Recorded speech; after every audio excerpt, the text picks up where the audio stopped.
വചനാഗ്നിയാൽ മാനവരിൽ നിറയട്ടെ.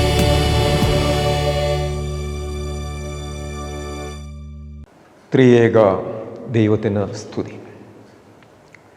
കീഴിലും cent Thomas ധ്യാന കേന്ദ്രത്തിൽ ഓൺലൈനായി നടന്നുവരുന്ന തിരുവചനാഗ്നി ധ്യാനത്തിലേക്ക് കാരുണ്യവാനായ കർത്താവിൻ്റെ നാമത്തിൽ നിങ്ങളെ ഞാൻ സ്വാഗതം ചെയ്യുകയാണ്. ഒരിക്കൽ കൂടി വചനവുമായി എഴുന്നേറ്റ് നിൽക്കുവാൻ അവസരം തന്ന ദൈവത്തെ നന്ദി നിറഞ്ഞ ഹൃദയത്തോടെ സ്തുതിച്ചുകൊണ്ട് ഈ ശുശ്രൂഷയിലേക്ക് കടന്നു വരട്ടെ. ഈ അടുത്ത കാലത്തായി ഒരു കുടുംബ യൂണിറ്റിൻ്റെ വാർഷികത്തിലെ മത്സരങ്ങളിൽ വിധി നിർണയിക്കുവാൻ എന്നെ വിളിക്കുകയുണ്ടായി. ഞാനവിടെ ഇരിക്കുന്ന അവസരത്തിൽ സീനിയേഴ്സിൻ്റെതായ സിംഗിൾ സോങ് മത്സരത്തിൽ ഒരു സഹോദരൻ കടന്നു വന്നു. ആ കടന്നു വന്ന് അദ്ദേഹത്തിൻ്റെ ഗാനം അദ്ദേഹം ആലപിക്കാൻ തുടങ്ങി. അതിതായിരുന്നു: മിഴി നിറഞ്ഞു മനം മുറിഞ്ഞു ഇടറി വീണു ഞാൻ, ഇരുളുമോടും വഴികളേറെ കടന്നു പോകണം. മനോഹരമായി ഇത്രയും ഭാഗം പാടി ആ സഹോദരൻ ആ പാട്ട് അവിടെ അവസാനിപ്പിച്ച് പെട്ടെന്ന് ആ വേദിയിൽ നിന്നിറങ്ങിപ്പോയി. ഉദ്ദേശം 2 വയസ്സ് പ്രായമുള്ള ഓമന മകളെയും എടുത്ത് പിന്നിൽ പോയിരുന്നു. ഈ മത്സരമൊക്കെ കഴിഞ്ഞ് ഈ പാട്ട് എന്തുകൊണ്ട് പൂർത്തിയാക്കിയില്ല എന്ന് ഞാൻ അദ്ദേഹത്തോട് ചോദിച്ചപ്പോൾ അതിന് ഉത്തരം അദ്ദേഹം പറഞ്ഞില്ല. എന്നാൽ അദ്ദേഹം അവിടെ നിന്ന് പോയി കഴിഞ്ഞപ്പോൾ അദ്ദേഹത്തിൻ്റെ അടുത്തിരുന്ന ഒരാൾ പറഞ്ഞു, ആ പാട്ട് അദ്ദേഹത്തിന് അത്രേ പാടാൻ കഴിയും.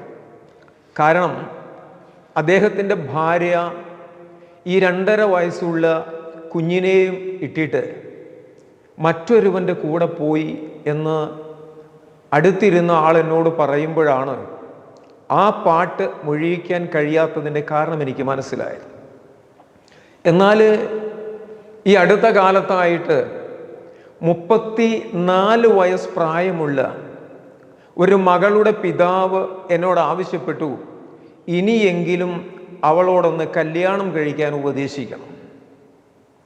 സഹോദരങ്ങളെ, ഞാൻ ആ കുട്ടിയുമായി സംസാരിച്ചപ്പോൾ അവൾ എന്നോട് പറഞ്ഞൊരു കാര്യമുണ്ട്: 34 വർഷക്കാലം ഞാൻ സമാധാനമായിട്ട് ജീവിച്ചു, ഒരു കുറച്ചു കാലം കൂടി സമാധാനത്തോടെ ജീവിക്കാൻ എന്നെ അനുവദിക്ക് എന്ന് എന്നോട് പറഞ്ഞു. ഞാൻ അവളോട് ചോദിച്ചു, എന്താ ഇതിന് കാരണം? അപ്പോൾ അവൾ പറഞ്ഞു, എനിക്കറിയാവുന്ന, ഞാൻ കണ്ടിട്ടുള്ള 98% കുടുംബജീവിതങ്ങളും പരാജയമാണ്, സമാധാനമില്ല. ആ ഒരവസ്ഥയിൽ കുറച്ചു കാലം കൂടി ഞാൻ സമാധാനത്തോടെ ജീവിക്കട്ടെ എന്ന് പറഞ്ഞു. സഹോദരങ്ങളെ, ഇന്നത്തെ ദാമ്പത്യ ജീവിതത്തിൻ്റെ ഒരവസ്ഥയാണ് ഈ 2 പേരിൽ നിന്ന് നമുക്ക് കാണുവാൻ കഴിയുന്നത്. ഇന്നത്തെ ദമ്പതികളുടെ ഇടയിലേക്ക് നോക്കുമ്പോൾ ഉള്ള് തുറന്ന് ചിരിക്കാൻ കഴിയാത്തവർ, തുറന്ന് സംസാരിക്കാത്തവർ, പരസ്പരം അകന്ന് കഴിയുന്നവർ, പരസ്പരം ഒന്ന് തുറന്ന് സംസാരിക്കുകയോ പരസ്പരം ഒന്ന് ചേർന്നു നിൽക്കുകയോ ചെയ്യാത്ത അനേകം ദമ്പതികൾ. ഏതൊരു ദാമ്പത്യ ബന്ധത്തിലും നാം എടുത്തു ചോദിക്കുമ്പോൾ സംതൃപ്തിയില്ല, എവിടെയും അസംതൃപ്തി. ഈ ഒരവസ്ഥയിൽ യോശുവയുടെ പുസ്തകം 24-ാം അധ്യായം 15-ാം വാക്യത്തിൽ ഇപ്രകാരം നാം വായിക്കുന്നു: ഞാനും എൻ്റെ കുടുംബവുമേ യഹോവയെ സ്തുതിക്കും, ഞാനും എൻ്റെ കുടുംബവുമേ യഹോവയെ സേവിക്കുമെന്ന് പറയുന്ന ഒരവസ്ഥ കുടുംബങ്ങളിൽ കാണുവാൻ കഴിയുന്നില്ല. എന്താണ് ഇതിന് കാരണം?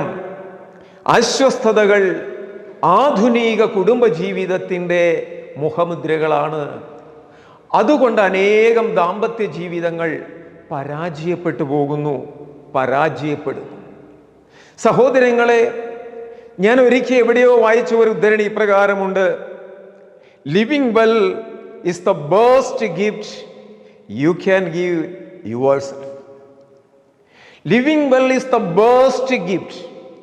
ആനന്ദത്തോടെ ജീവിക്കുക, സന്തോഷത്തോടെ ജീവിക്കുക, നന്നായി ജീവിക്കുക എന്നതാണ് നിനക്ക് നിന്റെ ജീവിതത്തോട് കൊടുക്കാൻ കഴിയുന്ന ഏറ്റവും വലിയ സംഭാവന.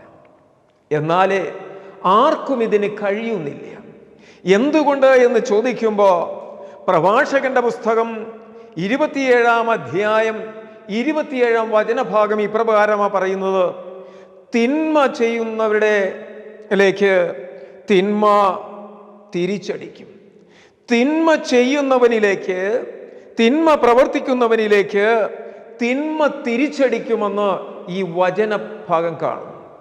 നമ്മളിൽ തിന്മ അധിവസിക്കുന്നത് കൊണ്ട്, നമ്മുടെ ഉള്ളിൽ തിന്മയുള്ളത് കൊണ്ടാണ് ഈ ഒരു പ്രശ്നം നമ്മുടെ ദാമ്പത്യ ജീവിതത്തിൽ സംജാതമാകുന്നത്.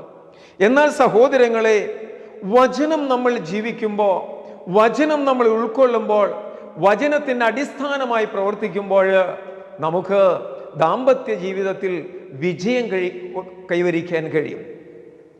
എന്നാൽ നമ്മെ പഠിപ്പിക്കുന്നത്, വചനം പഠിപ്പിക്കുന്നത്, ആദിയിൽ വചനമുണ്ടായിരുന്നു, വചനം ദൈവമായിരുന്നു, വചനം ദൈവത്തോടു കൂടിയായിരുന്നു.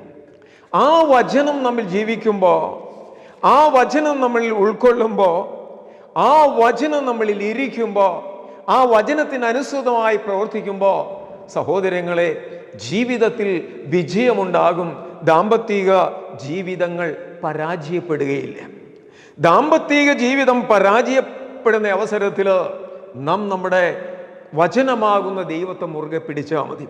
ഭാരം പ്രയാസങ്ങൾ ഏറിടുമ്പോൾ നിന്റെ പൊന്മുഖം തേടി സഹായം നേടുമേ ഞാൻ പൊന്നുനാഥനെ. വചനമാകുന്ന ദൈവം നമ്മളിൽ ഇരിക്കുമ്പോൾ, വചനമാകുന്ന ദൈവത്തെ സ്വീകരിക്കുമ്പോൾ ദാമ്പത്യ ബന്ധങ്ങൾ, ദാമ്പത്യ ജീവിതം പരാജയപ്പെടുകയില്ല. ഞാൻ ഇന്ന് വചനത്തിൻ്റെ അടിസ്ഥാനത്തിൽ ദാമ്പത്യ ജീവിതം പരാജയപ്പെടുന്നത് എന്തുകൊണ്ട് എന്നും അതിൻ്റെ പരിഹാരം വചനമാകുന്ന ദൈവത്തിലൂടെ എന്ത് പരിഹാരമാർഗമാണ് നിർദ്ദേശിക്കുന്നത് എന്ന് ചിന്തിച്ച് പിരിയുവാനാണ് ഞാൻ ആഗ്രഹിക്കുന്നത്. സഹോദരങ്ങളെ, സങ്കീർത്തനങ്ങൾ 1:1 ഇപ്രകാരം വായിക്കുന്നു: പരിഹാസികളുടെ ഇരിപ്പിടത്തിൽ ഇരിക്കരുത്. പരിഹാസികളുടെ ഇരിപ്പിടത്തിൽ നാം ഇരിക്കരുത്. സഹോദരങ്ങളെ, നമ്മുടെ ജീവിതത്തിൽ, പ്രത്യേകിച്ച് ദാമ്പത്യ ജീവിതത്തിൽ ഏറെ പ്രശ്നങ്ങൾ സൃഷ്ടിക്കുന്നതാണ് ഈ പരിഹാസം. പരിഹാസം എന്ന് ഇവിടെ ഉദ്ദേശിക്കുന്നത് മനസ്സിൻ്റെ അസംതൃപ്തമായ അവസ്ഥയെയാണ്. ഈ അവസ്ഥയെ വിളിക്കുന്നത് സ്ട്രോക്കിംഗ് എന്നാണ്, കളിയാക്കൽ എന്നല്ല. മനുഷ്യ മനസ്സിൻ്റെ അസംതൃപ്തമായ അവസ്ഥയിൽ നിന്ന് ഉരുത്തിരിയുന്ന ചില ഭാവങ്ങളാണ്, ചില ചിന്തകളാണ്, ചില പ്രവൃത്തികളാണ് ഇവിടെ പറയുന്നത്. എപ്പോഴും മനുഷ്യ ജീവിതത്തിലെ അസംതൃപ്തി ഉരുത്തിരിയുന്നത് എവിടെയെന്ന് പ്രഭാഷകന്റെ പുസ്തകം 27-ാം അധ്യായം 28-ാം വചനഭാഗം പറയുന്നത്: അഹങ്കാരത്തിൽ നിന്നാണ് പരിഹാസവും ദൂഷണവും പുറപ്പെടുന്നത്. ഇവിടെ തിരുവചനം പഠിപ്പിക്കുന്നു, അഹങ്കാരത്തിൽ നിന്നാണ് ഈ പരിഹാസവും ദൂഷണവും ഉരുത്തിരിയുന്നത്. ഈ പരിഹാസം എന്നത് ഒരു നെഗറ്റീവ് ചിന്തയാണ്. അതായത് ഏതിലും തിന്മ കാണുന്ന ഒരവസ്ഥ. ഈ അസംതൃപ്തിയെയാണ് ഈ പരിഹാസമെന്ന് സഹോദരങ്ങളെ ഇവിടെ ഉദ്ദേശിക്കുന്നത്. ദാമ്പത്തിക തകർച്ചയുടെ പ്രധാന കാരണവും ഈ പരിഹാസ ഭാവമാണ്. ഈ പരിഹാസ കാരണമെന്ന് പറയുന്നത് അത് തിരിച്ചറിയുന്നത് എപ്രകാരം എന്ന് ചോദിച്ചാൽ, സഹോദരങ്ങളെ, ഏത് നല്ല കാര്യത്തിലും എത്ര വലിയ നന്മയിലും തിന്മ കണ്ടെത്തുന്ന, തിന്മയെ തിരിച്ചറിഞ്ഞ് ആ തിന്മയെ മാത്രം എടുത്ത് വിശകലനം ചെയ്ത് പ്രശ്നങ്ങൾ സൃഷ്ടിക്കുന്ന ഒരവസ്ഥയെയാണ് ഈ പരിഹാസം എന്നിവിടെ ഉദ്ദേശിക്കുന്നത്. നമ്മൾ നമ്മുടെ ജീവിതത്തിലേക്കൊന്ന് കടന്നു നോക്കുമ്പോൾ, ഭർത്താവ് എത്ര വലിയ നല്ല കാര്യങ്ങൾ ചെയ്താലും, എത്ര നല്ല വസ്തുവകൾ വാങ്ങിത്തന്നാലും അതിലുള്ള ന്യൂനതകളെ മാത്രം കണ്ടെത്തിയിട്ട് കുറ്റം പറയുന്ന ഭാര്യ. ഈ അവസ്ഥയാണ് പരിഹാസം എന്ന് പറയുന്നത്. നിങ്ങൾ ഭർത്താവിന് എത്ര നല്ല കാര്യങ്ങൾ ചെയ്തു കൊടുത്താലും, എത്ര നല്ല ഭക്ഷണം ഉണ്ടാക്കി കൊടുത്താലും, എത്ര നല്ല രീതിയിൽ പ്രവർത്തിച്ചാലും പെരുമാറിയാലും, തൻ്റെ പ്രവർത്തനത്തിലെ ചെറിയ ഒരു ന്യൂനതയെടുത്ത് അതിനെ വിശകലനം ചെയ്ത് അതിനെ പ്രശ്നങ്ങളാക്കി മാറ്റുന്ന, കലുഷിതമാകുന്ന ഈ അവസ്ഥയാണ് സഹോദരങ്ങളെ പരിഹാസം എന്ന് പറയുന്നത്. തിരുവചനം പറയുന്നത്, ഈ പരിഹാസിയെ നിന്റെ ജീവിതത്തിൽ നിന്ന് മാറ്റിക്കളയണം, ഇല്ലെങ്കിൽ ദാമ്പത്യ ജീവിതം പരാജയപ്പെടും. അനേക ദാമ്പത്യ ജീവിതം പരാജയപ്പെടുന്നതിൻ്റെ കാരണവും ഇത് തന്നെയാണ്. അത് തന്നെയാണ് സദൃശ്യവാക്യങ്ങൾ 22:10 നാം ഇപ്രകാരം വായിക്കുന്നത്, പരിഹാസിയെ നീക്കിക്കളക, അപ്പോൾ പിണക്കം പൊയ്ക്കൊള്ളും, കലഹവും നിന്നയും നിന്നുപോകും. ജീവിതത്തിൽ നിന്ന് ഈ പരിഹാസം എന്ന ഭാവം മാറ്റിക്കളയുമ്പോൾ കലക്കവും നിന്നയും പിണക്കവും ജീവിതത്തിൽ നിന്ന് ഒഴിവാകും. നമ്മുടെ ജീവിതം ധന്യമാകും, അത് ആനന്ദകരമാകും. ദാമ്പത്യ ജീവിതം പരാജയപ്പെടുകയില്ല. രണ്ടാമത്തെ കാരണം, ഈ പരിഹാസത്തിന് കാരണം മിഡിൽ ഏജ് ക്രൈസിസ് എന്ന് പറയും. ഇത് ഉരുത്തിരിയുന്നത്, ഇത് കാണുന്നത് 40 വയസ്സിന് മുകളിലേക്കുള്ളവർക്കാണ്. അവരുടെ ഒരു പ്രത്യേകത എന്ന് പറഞ്ഞാൽ, കഴിഞ്ഞ കാലത്തെപ്പറ്റി ചിന്തിച്ചിട്ട് തൻ്റെ പ്രവർത്തികൾ ശരിയായില്ല, തൻ്റെ തിരഞ്ഞെടുപ്പ് ശരിയായില്ല. പ്രത്യേകിച്ച് പല പുരുഷന്മാരും തൻ്റെ വിദ്യാഭ്യാസം ശരിയായില്ല, താൻ തിരഞ്ഞെടുത്ത മേഖല ശരിയായില്ല, തൻ്റെ ഭാര്യ പോരാ, തൻ്റെ ഭാര്യ കുടുംബക്കാർ പോരാ, ഇങ്ങനെയൊക്കെ ചിന്തിക്കുന്ന ഒരവസ്ഥ.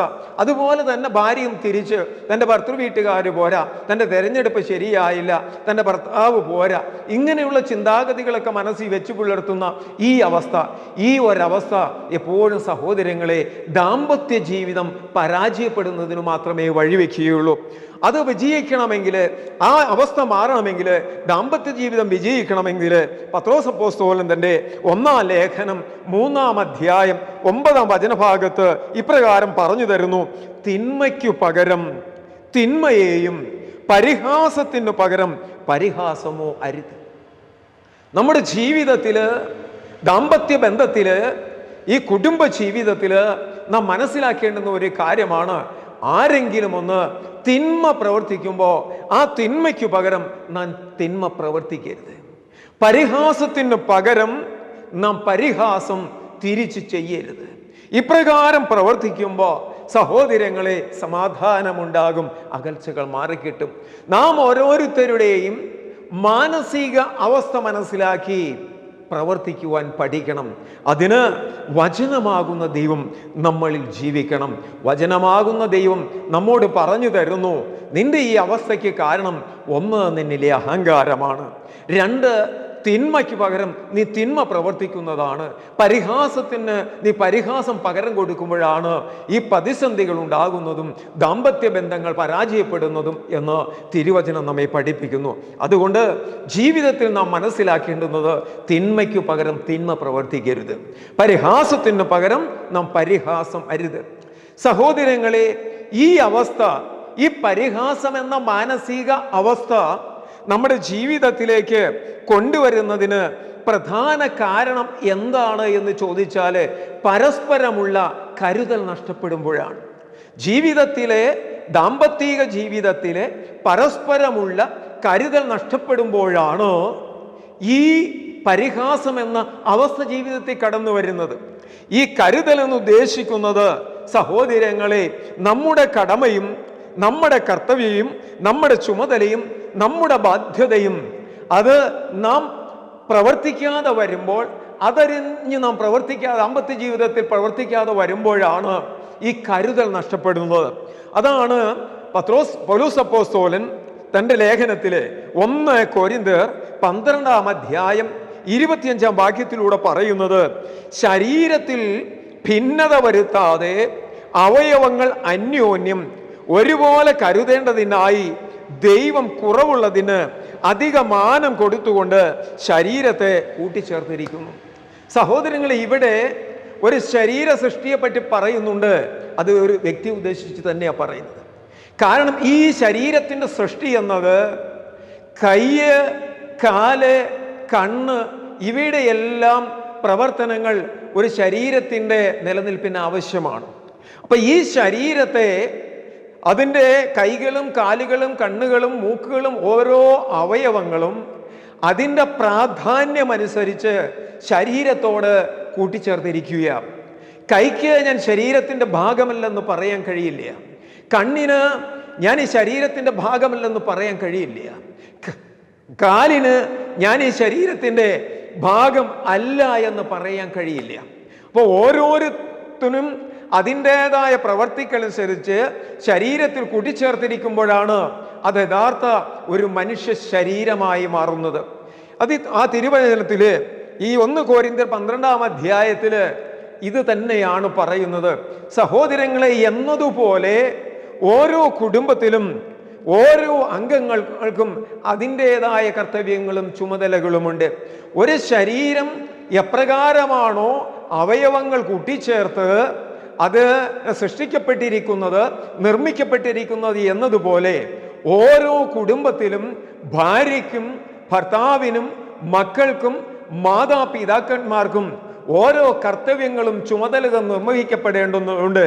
അതനുസരിച്ചാണ് ഒരു കുടുംബം സൃഷ്ടിക്കപ്പെട്ടിരിക്കുന്നത്.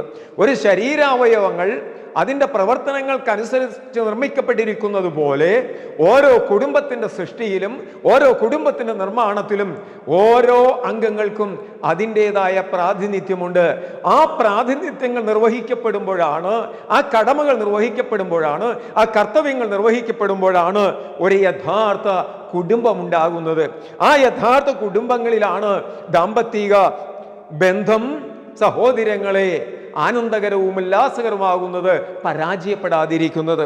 ഈ ഒരവസ്ഥ നഷ്ടപ്പെടുമ്പോഴാണ്, ഈ കർത്തവ്യങ്ങളും ചുമതലകളും നിർവഹിക്കപ്പെടാതെ പോകുമ്പോഴാണ് ദാമ്പത്യബന്ധം പരാജയപ്പെടുന്നത്. ഈ പരസ്പരം ഈ കരുതലെന്ന് ഞാൻ ഉദ്ദേശിക്കുന്നത്, കരുതലെന്ന് ഇവിടെ പറയുന്നത് പരസ്പര ക്ഷേമവും സുരക്ഷിതത്വവും പരിഗണന കൊടുത്ത് ഓരോരുത്തരും പ്രവർത്തിക്കേണ്ടിയിരിക്കുന്നു. ഓരോ കുടുംബത്തിലെയും ഓരോ അംഗങ്ങളും പരസ്പര ക്ഷേമത്തിനും പരസ്പര സുരക്ഷിതത്വത്തിനും പരസ്പരമുള്ള അംഗീകാരത്തിനുമായിട്ട് പ്രവർത്തിക്കേണ്ടിയിരിക്കുന്നു. ഈ പ്രവർത്തനം, കൂട്ടായ പ്രവർത്തനം നഷ്ടപ്പെടുമ്പോഴാണ് ദാമ്പത്യബന്ധം പരാജയപ്പെടുന്നത്. സഹോദരങ്ങളെ, ഭർത്താവ് ഭാര്യയെ ദാസിയായോ അതല്ലെങ്കിൽ ഭർത്താവ് ഭാര്യയെ അടിമയായോ തിരിച്ചും അപ്രകാരം ചിന്തിക്കാതിരിക്കുക. ഓരോരുത്തർക്കും ഓരോ കർത്തവ്യങ്ങളുണ്ട്, കടമകളുണ്ട് എന്ന ബോധ്യത്തോടെ നാം പ്രവർത്തിക്കണം. ആ കടമകൾ നിർവഹിക്കപ്പെടുവാൻ അനുവദിക്കുകയും അത് അംഗീകരിക്കുകയും പ്രോത്സാഹിപ്പിക്കുകയും ചെയ്യണം. അവിടെയാണ് കുടുംബജീവിതം പരാജയപ്പെടാതിരിക്കുന്നത്, കുടുംബജീവിതം അതിൻ്റെ യഥാർത്ഥ ലക്ഷ്യത്തിൽ എത്തിച്ചേരുന്നത്. ഈ ഒരവസ്ഥ ഇല്ലാതെ പോകുമ്പോഴാണ് സഹോദരങ്ങളെ ദാമ്പത്യ ബന്ധം പരാജയപ്പെട്ട് പോകുന്നത്. അതുകൊണ്ട് തിരുവചനത്തിലേക്ക് നോക്കുമ്പോൾ യെശയ്യാ പ്രവചനം 32-ാം അധ്യായം 17-ാം വാക്യത്തിൽ കാണുന്നു, നീതിയുടെ പ്രവൃത്തി സമാധാനം, നീതിയുടെ ഫലം ശാശ്വത വിശ്രമവും നിർഭയത്വവുമായിരിക്കുമെന്ന് കാണാം. അവിടെ ഇപ്രകാരമാണ് പറയുന്നത്, നീതിയുടെ പ്രവൃത്തി സമാധാനവും നീതിയുടെ ഫലം ശാശ്വത വിശ്രമവും നിർഭയത്വവും ആയിരിക്കും എന്ന് കാണാം. അപ്പൊ നീതിയുടെ പ്രവൃത്തി എന്നത് ഇവിടെ ഞാൻ തിരുവചനത്തിൽ കരുതലിൻ്റെ ഭാഗത്ത് പറഞ്ഞു കഴിഞ്ഞു. ഓരോരുത്തൻ്റെതായ കർമ്മം, ഓരോരുത്തൻ്റെതായ പ്രവൃത്തി, ഓരോരുത്തൻ്റെ ചുമതലകൾ, കർത്തവ്യങ്ങൾ, കടമകൾ ഇവ യഥാർത്ഥത്തിൽ പ്രാവർത്തികമാക്കുമ്പോഴാണ് നീതിയുടെ പ്രവൃത്തിയാവുന്നത്. ഈ നീതിയുടെ പ്രവൃത്തി നമ്മൾ പ്രവർത്തിക്കുമ്പോൾ എന്താണ് ഉണ്ടാകുന്നത്? അവിടെ സുരക്ഷിതത്വം ഉണ്ടാകും, അവിടെ സഹകരണം ഉണ്ടാകും, അവിടെ അംഗീകാരമുണ്ടാകും, അവിടെ പ്രോത്സാഹനങ്ങൾ ഉണ്ടാകും. സഹോദരങ്ങളെ, 1 കൊരിന്ത്യർ 12-ാം അധ്യായത്തിൽ ഞാൻ കാണിച്ചു തന്നതുപോലെ ഏതെങ്കിലും ഒരു ശരീര അവയവത്തിന് ഒരു പ്രശ്നം സൃഷ്ടിക്കപ്പെടുമ്പോൾ അതിൻ്റെ ഫലം ശരീരം മുഴുവൻ അനുഭവിക്കുകയാണ്. എന്നാൽ ഒരു ശരീരാവയവത്തിന് മാനം വരുമ്പോൾ, സുഖം വരുമ്പോൾ അതിൻ്റെ സുഖം ശരീരം മുഴുവൻ അനുഭവിക്കുക. അപ്പോൾ ശരീരത്തിന് ദോഷം, അവയവത്തിന് ദോഷം വന്നാൽ അതിൻ്റെ ഫലം ആ ശരീരം മുഴുവൻ അനുഭവിക്കും. ഒരു പ്രവൃത്തിയുടെ ദോഷം ആ ശരീരം മുഴുവൻ അനുഭവിക്കും. അപ്പം നന്മയുണ്ടായാലും തിന്മയുണ്ടായാലും അനുഭവിക്കണം. അപ്പോൾ ഒരു കുടുംബത്തിൽ ഒരംഗത്തിന് ഒരു പ്രശ്നങ്ങൾ ഉണ്ടാകുമ്പോൾ അത് ആ കുടുംബം മുഴുവൻ വ്യാപിക്കുകയാണ്. അതിൻ്റെ പരിണിത ഫലമാണ് ജീവിതത്തിലെ പരാജയം, ദാമ്പത്തിക ബന്ധത്തിലെ പരാജയം. സഹോദരങ്ങളെ, അതുകൊണ്ട് കരുതൽ എന്ന് പറയുന്നത് പരസ്പരമുള്ള പരിഗണനയും കരുതലുമാണ്.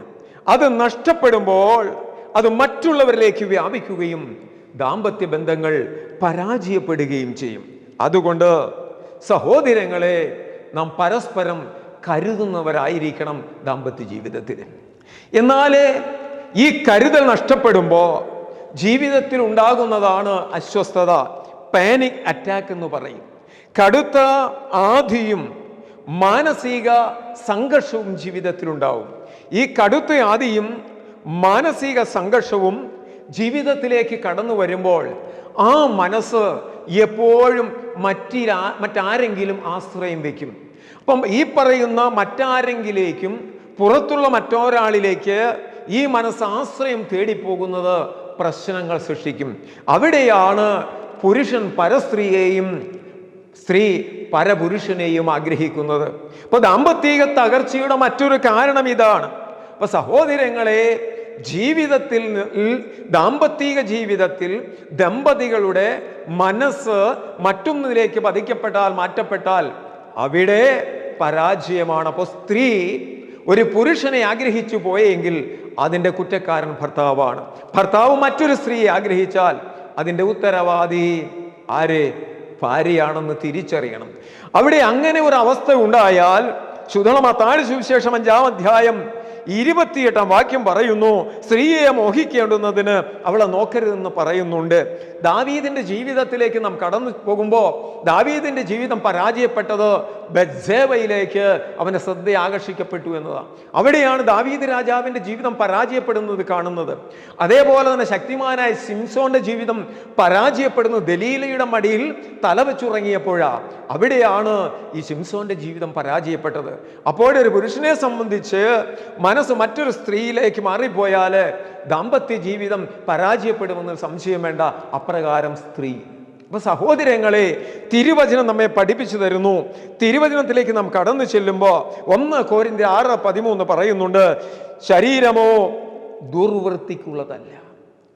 ഈ വചനമാകുന്ന ദൈവം നമ്മളിൽ ഇരിക്കുമ്പോൾ, ഈ വചനം നമ്മളിൽ പ്രാവർത്തികമാക്കുമ്പോൾ ആ ഒരു പ്രവൃത്തി പിന്നീട് ഉണ്ടാവുകയില്ല. ആ ഒരു കാരണം കൊണ്ട് ദാമ്പത്യ ബന്ധം പരാജയപ്പെടുകയില്ല. നമ്മുടെ ജീവിതത്തിൽ സ്ത്രീയും പുരുഷനും മനസ്സിലാക്കേണ്ടുന്ന ഒരു കാര്യമാണ് 1 കൊരിന്ത്യർ 7:4, ഭാര്യയുടെ ശരീരത്തിൽ അവൾക്കല്ല ഭർത്താവിനത്രേ അധികാരമുള്ളത്. ഭർത്താവിന്റെ ശരീരത്തിൽ അവനല്ല ഭാര്യയ്ക്കത്രേ അധികാരമുള്ളത്. അപ്പൊ ഭാര്യയുടെ ശരീരത്തിൽ ഭർത്താവിനും, ഭർത്താവിന്റെ ശരീരത്തിൽ ഭാര്യയ്ക്കാണ് അവകാശമെന്ന് പരസ്പരം ഒന്ന് മനസ്സിലാക്കിയാൽ, ആ വചനമാകുന്ന ദൈവം നമ്മളിലേക്കൊന്ന് ഇറങ്ങി വന്നാൽ, സഹോദരങ്ങളെ, ദാമ്പത്യ ജീവിതം ഈ ഒരു കാരണം കൊണ്ട് പിന്നീട് പരാജയപ്പെടുകയില്ല. അവിടെയാണ് വചനമാകുന്ന ദൈവം നമ്മെ വസിക്കണമെന്ന് ഞാൻ പറഞ്ഞത്. എന്നാൽ മാർക്കോസിന്റെ സുവിശേഷം 9 അധ്യായം 50-ാം വാക്യം പറയുന്നു, നിങ്ങളിൽ തന്നെ ഉപ്പുള്ളവരും അന്യോന്യം സമാധാനമുള്ളവരുമായിരിപ്പീൻ. ദാമ്പത്യ ജീവിതത്തിൽ നിങ്ങൾ ഉപ്പുള്ളവരായിരിപ്പീൻ. ഇവിടെ ഉപ്പ് എന്ന് പറയുമ്പോൾ ധാർമ്മിക മൂല്യങ്ങളാണ്. ആ ധാർമ്മിക മൂല്യങ്ങൾ നിങ്ങളിൽ ഉൾക്കൊണ്ട് ആ ധാർമ്മിക മൂല്യങ്ങൾ ഉള്ളവരായിരിക്കും നിങ്ങൾ. സ്നേഹവും സഹനവും സന്തോഷവും ദയയും കരുണയും വിധേയത്വവും ദീനാനുകമ്പയും പരസ്പര വിശ്വാസവും താഴ്മയും എളിമയും നമ്മുടെ ജീവിതത്തിലേക്ക് ഉണ്ടാവണം. അതാണ് ഈ ജീവിതത്തിലെ ഉപ്പെന്ന് പറയുന്നത്. ഈ ജീവിതത്തിലെ ഉപ്പ് നിങ്ങളിൽ ഉണ്ടായിരിക്കുകയും അതുണ്ടാവുമ്പോൾ തന്നെ നിങ്ങൾ സമാധാനത്തിൽ ജീവിക്കും. അതാ ഈ സുവിശേഷത്തിൽ നമ്മളെ മർക്കോസ് അപ്പോസ്തലൻ നമുക്ക് പറഞ്ഞു തരുന്നത്. നിങ്ങളിൽ തന്നെ, മർക്കോസ് സുവിശേഷകൻ പറയുകയാണ്, നിങ്ങളിൽ തന്നെ ഉപ്പുള്ളവരും അന്യോന്യ സമാധാനം ഉള്ളവരുമായിരിപ്പീൻ എന്ന് പറയാൻ. അപ്പോ ഈ ഒരവസ്ഥ, ഈ ഉപ്പുള്ള അവസ്ഥ ജീവിതത്തിലേക്ക് വന്നാൽ ദാമ്പത്തിക ജീവിതം സഹോദരങ്ങളെ പരാജയപ്പെടുകയില്ല. ഈ ജീവിതത്തില് ഈ പരസ്ത്രീ ബന്ധവും ഈ ദയയില്ലാത്ത അവസ്ഥയും ഒക്കെയായിട്ട് നാം മുന്നോട്ട് പോകുമ്പോൾ നമ്മുടെ ജീവിതം എപ്പോഴും കലുഷിതമായിരിക്കും, സന്തുഷ്ടമായിരിക്കുകയില്ല, അസംതൃപ്തിയുള്ളതായിരിക്കും, അസംതൃപ്തി നിറഞ്ഞതായിരിക്കും. അത് നമ്മുടെ ജീവിതത്തിലെ അസമാധാനത്തിന് വഴിവെക്കും. പലപ്പോഴും ജീവിതത്തിൽ അസമാധാനം ഉണ്ടാകുമ്പോൾ പുരുഷന്മാരെ മദ്യപിക്കുന്നതും മദ്യപാനത്തിന്റെ പിന്നാലെ പോകുന്നതാണ് കാണുന്നത്. അനേക ദാമ്പത്യ ജീവിതങ്ങൾ പരാജയപ്പെടുന്നതിൻ്റെ പ്രധാനപ്പെട്ട കാരണങ്ങളിലൊന്ന് ഈ മദ്യപാനമാണെന്ന് തിരിച്ചറിയണം. സുഭാഷിതങ്ങൾ 23-ാം അധ്യായം 29-ാം വാക്യം നമുക്ക് പറഞ്ഞു തരുന്നു, മദ്യം ദുരിതവും ദുഃഖവും കലഹവും അകാരണമായ മുറിവുകളും ജീവിതത്തിൽ ഉണ്ടാകും. സഹോദരങ്ങളെ, ഈ മദ്യപാനം കുടുംബജീവിതത്തിൽ, ദാമ്പത്യ ജീവിതത്തിൽ അനേകം ദുഃഖങ്ങൾക്കും കലഹങ്ങൾക്കും അകാരണമായ മുറിവുകൾക്കും വഴിവെക്കും. ആ ദുഃഖവും അകാരണമായ മുറിവും കലഹവും ദാമ്പത്തിക ജീവിതം പരാജയപ്പെടുത്തുന്നതിന് വഴിവെക്കും. അതുകൊണ്ട് മദ്യപാനത്തിന്റെ പിന്നാലെ സഹോദരങ്ങളെ പോകരുത്. വീണ്ടും തിരുവചനം നമുക്ക് പറഞ്ഞു തരുന്നത് റോമാലേഖനം 15-ാം അധ്യായം 14-ാം വചനഭാഗം പറയുന്നത്, സഹോദരന്മാരെ, നിങ്ങൾ തന്നെ ദയാപൂർണരും സകല ജ്ഞാനം നിറഞ്ഞവരും അന്യോന്യം പ്രബോധിപ്പിക്കുന്നവരും ആയിരിപ്പീൻ. നാം പരസ്പരം കുറ്റപ്പെടുത്താതെ, നാം പരസ്പരം പഴിചാരാതെ, പരസ്പരം വിദ്വേഷം വെച്ച് പുലർത്താതെ, കലഹ സ്വഭാവമില്ലാതെ സഹോദരങ്ങളെ ചെറിയ ചെറിയ പിണക്കങ്ങളിലും ചെറിയ ചെറിയ കുറ്റങ്ങളിലും നാം പ്രബോധിപ്പിക്കുന്നവരായി, നാം സമാധാനം പറയുന്നവരായി, സമാധാനിപ്പിക്കുന്നവരായി, ആശ്വസിപ്പിക്കുന്നവരായി, നല്ല ഉപദേശങ്ങൾ കൊടുക്കുന്നവരായി ഭാര്യയും ഭർത്താവുമായി തീരുവിൻ. അപ്പോഴേ ദാമ്പത്യ ജീവിതം പരാജയപ്പെടുകയില്ല, ഹൃദയം സന്തുഷ്ടമായിരിക്കും. അവിടെ സുഭാഷിതങ്ങൾ 16:24 വചനം നമുക്ക് പറഞ്ഞു തരുന്നത്, വചനമാകുന്ന ദൈവം ഉദ്ഘോഷിക്കുന്നത്, ഹൃദ്യമായ വാക്ക് തേനറ പോലെയാണ്, അത് ആത്മാവിന് മധുരവും ശരീരത്തിന് ആരോഗ്യപ്രദവുമാണ്. അപ്പൊ സഹോദരങ്ങളെ, മധുരമായ വാക്ക്, മധുരമായ ഭാഷണം, സന്തോഷത്തോടെയുള്ള സംഭാഷണം നമ്മുടെ ജീവിതത്തിൽ സംതൃപ്തി നൽകും. ആ സംതൃപ്തി നമ്മുടെ ദാമ്പത്യ ജീവിതം പരാജയപ്പെടുകയില്ല, ആനന്ദകരവും ഉല്ലാസകരവുമാവും. സഹോദരങ്ങളെ, ഈ സഹോദരിമാരോട് എനിക്ക് പറയാനുണ്ട്, കുടുംബജീവിതത്തിൽ ചെറിയ പ്രശ്നങ്ങൾ ഉണ്ടാകുമ്പോൾ, ദാമ്പത്യ ജീവിതത്തിൽ ചെറിയ പ്രശ്നങ്ങൾ ഉണ്ടാകുമ്പോൾ നിങ്ങൾ മറ്റൊരുവനിൽ ആശ്രയം വയ്ക്കരുത്. ഈ തിരുവചന ഭാഗം ഉൾക്കൊണ്ട് 1 കൊരിന്ത്യർ 14:35 പറഞ്ഞു തരിക, സ്ത്രീക്ക് എന്തെങ്കിലും അറിയണമെങ്കിൽ വീട്ടിൽ ചെന്ന് ഭർത്താവിനോട് ചോദിക്കട്ടെ. വീട്ടിൽ ചെന്ന് ഭർത്താവിനോട് ചോദിക്കട്ടെ. ചെറിയ ചെറിയ പ്രശ്നങ്ങൾ ഉണ്ടാകുമ്പോൾ, ചെറിയ ചെറിയ ആവലാതികൾ ഉണ്ടാകുമ്പോൾ, മനസ്സസ്വസ്ഥമാകുമ്പോൾ ഭർത്താവിനോട് ചോദിക്കേ. ആ ഒരവസ്ഥ ജീവിതത്തിൽ കാണിച്ചു. മറ്റുള്ളവരിൽ നാം ആശ്രയം തേടി പോകുമ്പോൾ ഒരുപക്ഷേ അവർ നമ്മളെ വഴിതെറ്റിക്കും. ഈ കാര്യം ജീവിതത്തിൽ തിരിച്ചറിയണം. എപ്പോഴും നാം പരസ്പരം ആശ്രയിക്കുന്നവരായി ജീവിക്കുക.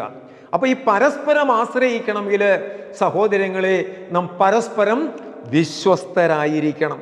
ഈ പരസ്പരം വിശ്വസ്തരായിരിക്കുന്നത് എങ്ങനെയെന്ന് ഫിലിപ്പിയ ലേഖനം 2-ാം അധ്യായം 5-ാം വചനഭാഗത്തിൽ പൗലോസ് അപ്പോസ്തലൻ പറയുന്നുണ്ട്. അത് ഇപ്രകാരമാണ്, ക്രിസ്തുവിലുള്ള ഭാവം നിങ്ങളിലും ഉണ്ടായിരിക്കട്ടെ. ക്രിസ്തുവിലുള്ള ഭാവം നിങ്ങളിലും ഉണ്ടായിരിക്കട്ടെ. ആ ഭാവം ഏതാണെന്ന് വെച്ചാല് പരസ്പരം സ്നേഹിക്കുക, പരസ്പരം സഹായിക്കുക, അന്യോന്യം കാത്തിരിക്കുക, അന്യോന്യം ക്ഷമിക്കുക, അന്യോന്യം പൊറുക്കുക, പരസ്പരം കീഴ്പ്പെടുക, അന്യോന്യം ശുശ്രൂഷിക്കുക, അന്യോന്യം കൈക്കൊള്ളുക. ഈ ഒരവസ്ഥയാണ് പരസ്പരം വിശ്വസ്തരായിരിക്കുക എന്നുകൊണ്ട് ഉദ്ദേശിക്കുന്നത്. ഇപ്രകാരം നാം പരസ്പരം വിശ്വസ്തരായിരിക്കുമ്പോൾ ദാമ്പത്തിക ജീവിതത്തിൽ പിന്നീട് പ്രശ്നങ്ങളില്ല.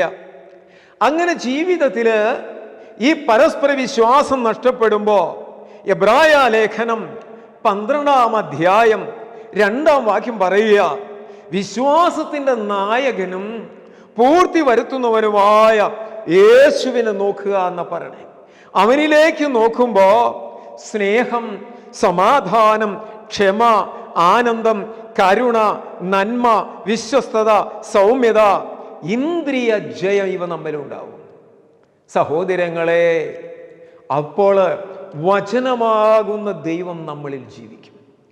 വചനമാകുന്ന ദൈവം നമ്മളിൽ ജീവിക്കുമ്പോൾ ഞാൻ ഈ കാണിച്ചു തന്ന പരസ്പര വിശ്വസ്തത നമ്മുടെ ജീവിതത്തിലുണ്ടാവും.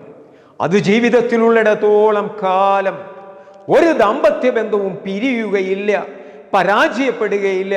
അവിടെ അസ്വസ്ഥതകളില്ല, അവിടെ പ്രശ്നങ്ങളില്ല, അവിടെ പ്രതിസന്ധികളില്ല. അതിനാൽ സഹോദരങ്ങളെ, ക്രിസ്തുവിലുള്ള ഭാവം നിങ്ങളിലും ഉണ്ടായിരിക്കട്ടെ. അപ്പോ നമുക്ക് പറയാൻ കഴിയും, നമുക്ക് പാടാൻ കഴിയും, നന്ദിയോടെ ഞാൻ സ്തുതി പാടിടും എൻ്റെ യേശുനാഥ, എനിക്കായി നീ ചെയ്തൊരു നന്മയ്ക്കും ഇന്നു നന്ദി ചൊല്ലുന്നു ഞാൻ. നന്ദിയോടെ ഞാൻ സ്തുതി പാടിടും എൻ്റെ യേശുനാഥ, എനിക്കായി നീ ചെയ്തൊരു നന്മയ്ക്കും ഇന്നു നന്ദി ചൊല്ലുന്നു ഞാൻ. ഓരോ കുടുംബങ്ങളിൽ നിന്നും, ഓരോ ദാമ്പത്യ ബന്ധത്തിൽ നിന്നും, ഓരോ ദമ്പതികളുടെ ഇടയിൽ നിന്നും ഇങ്ങനെ പാടാൻ കഴിയണം.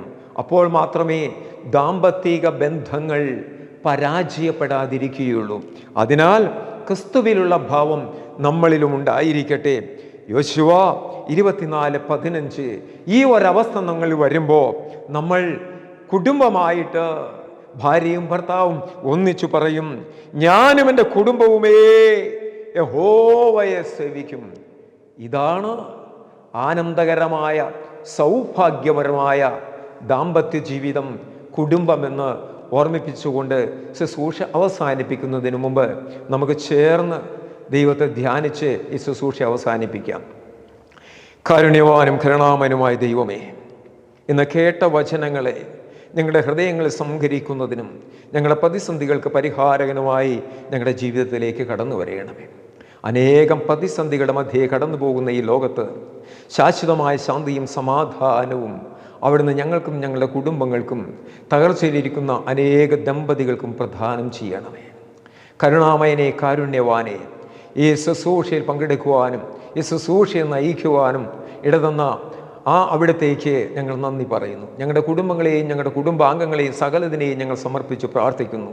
ഞങ്ങളുടെ ഇടവകയെ, ഞങ്ങളുടെ ആചാര്യശ്രേഷ്ഠന്മാരെ, ഞങ്ങളുടെ കുടുംബങ്ങളെ, ഞങ്ങളുടെ ഗുരുക്കന്മാരെ, ഈ സ്ഥാപനത്തെ, ഈ ധ്യാന കേന്ദ്രത്തിൻ്റെ നടത്തിപ്പ് സിസ്റ്റേഴ്സിനെ സകലരെയും ഞങ്ങൾ സമർപ്പിച്ച് പ്രാർത്ഥിക്കുന്നു. ആയുരാരോഗ്യം കൊടുക്കണമേ. പ്രതിസന്ധികളിൽ നിന്ന് ഞങ്ങളെ കരയറ്റണമേ.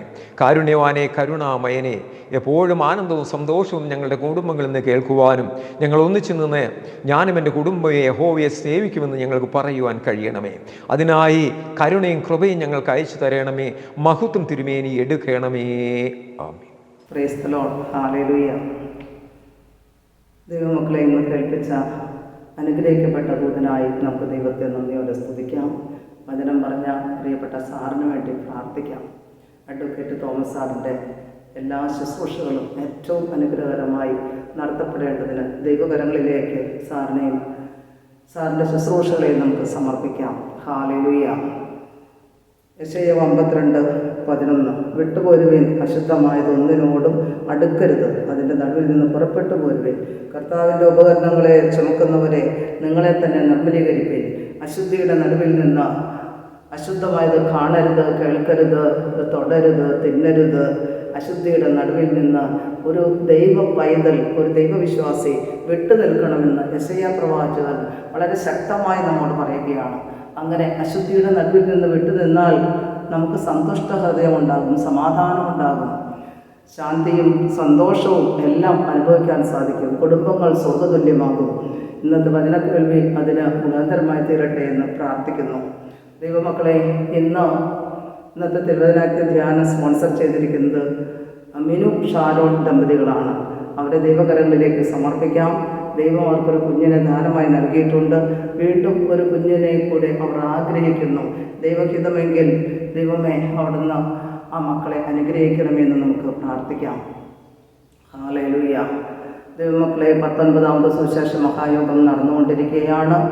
പരിശുദ്ധാത്മാവ് ശക്തമായി വ്യാപരിക്കുന്നു. ദൈവത്തെ നന്ദിയോടെ സ്തുതിക്കാം. ഫെബ്രുവരി 5-ാം തീയതി ആന്തരിക സൗഖ്യ ധ്യാനം ആരംഭിക്കുന്നു. ധാരാളം മക്കൾ കടന്നു വന്ന് സംബന്ധിച്ച് ആത്മശരീര മനസ്സുകൾക്ക് സൗഖ്യം പ്രാപിച്ച്, കുടുംബ സമാധാനം നഷ്ടപ്പെട്ടവർക്ക് കുടുംബ സമാധാനം തിരികെ ലഭിച്ച്, അങ്ങനെ വലിയ ആത്മീയ സന്തോഷത്തിൻ്റെ അനുഭവത്തിൽ ജീവിക്കുന്നു. ശനിയാഴ്ച ധ്യാനം ഉച്ചവരെ ഉണ്ട്. നമുക്കറിയാം, Google meet, Bible class, Bible study, വചന ധ്യാനം എല്ലാം ദൈവമക്കൾ സംബന്ധിക്കുന്നു. എല്ലാവർക്കും അതേക്കുറിച്ച് അറിവുള്ളതാണ്. എങ്കിലും ഒരിക്കൽ കൂടെ അതെല്ലാം ദൈവകരങ്ങളിലേക്ക് സമർപ്പിച്ച് പ്രാർത്ഥിക്കാം. യൂട്യൂബിലെ നമ്മുടെ തിരുവചനാഗ്നി ധ്യാനം, എവൻഗേലിയൻ സന്ദേശം, ഇവയെല്ലാം നയിക്കുന്നവരെ, നടത്തുന്നവരെ ദൈവം അളവില്ലാതെ അനുഗ്രഹിക്കട്ടെ എന്ന് പ്രാർത്ഥിക്കാം. പരിശുദ്ധ സഭയ്ക്ക് വേണ്ടി നമുക്ക് ദൈവകരങ്ങളിലേക്ക് സഭയെ സമർപ്പിച്ച് പ്രാർത്ഥിക്കാം. ശ്രേഷ്ഠപിതാവ് നമ്മോടൊപ്പമില്ല, നമുക്ക് വേണ്ടി ശ്രേഷ്ഠപിതാവ് പ്രാർത്ഥിക്കുന്നുണ്ട്. മാർച്ച് 25-ാം തീയതി ദീപ്ത കാതോലിക്ക ബാബയുടെ സ്ഥാനാരോഹണമാണ്. നമുക്ക് അതിനു വേണ്ടിയും ദൈവകരങ്ങളിലേക്ക് സമർപ്പിച്ച് പ്രാർത്ഥിക്കാം. എല്ലാ പിതാക്കന്മാരെയും അഭിഷിക്തരെയും, പ്രത്യേകിച്ച് ധ്യാനകേന്ദ്രത്തിൻ്റെ ചുമതലയുള്ള അഭിഷിക്തരെയും സിസ്റ്റേഴ്സിനെയും എല്ലാം ദൈവമേ അനുഗ്രഹിക്കണമേ എന്ന് പ്രാർത്ഥിക്കുന്നു.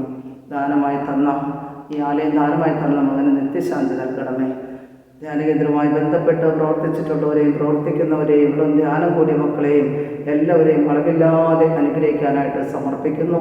പിതാവിൻ്റെയും പുത്രൻ്റെയും പരിശുദ്ധ റൂഹായുടെയും നാമത്തിൽ തന്നെ ആമേൻ.